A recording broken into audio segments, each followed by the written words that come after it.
राजकुमार कहने लगा, होना क्या था राजा? इंद्र ने इससे दोबारा नाच करने की फरमाइश की। मैंने फिर ढोल संभाल लिया। जितना अच्छा मैंने ढोल बजाया यह उतना ही अच्छा। नाचती रही।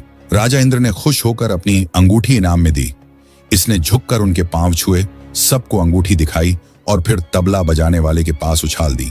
वह भी मैंने उठाकर जेब में रख ली। दासी फिर जिद करने लगी, दिखाइए राजकुमार, हमें भी दिखाइए। वह कैसी अंगूठी थी? राजकुमार बोला। दासी, तू तो बेवकूफ है। अब एक चीज सच हो गई तो इत्तेफाक से इसका यह मतलब नहीं कि सब बातें सच ही होंगी। दासी ने जबरदस्ती उसकी दूसरी जेब से अंगूठी निकाल ही ली और पूछने लगी, राजकुमार, क्या यही अंगूठी है?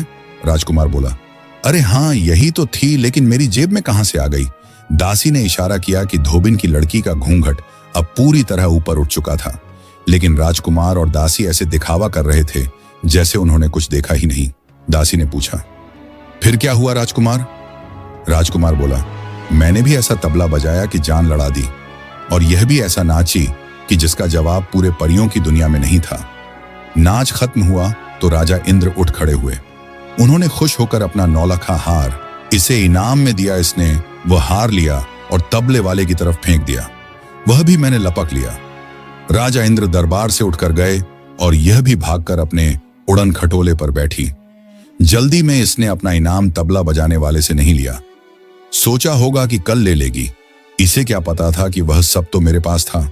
इसका तख्त उड़ा और मैं फिर इसके पाए से लटक कर नीचे आ गया।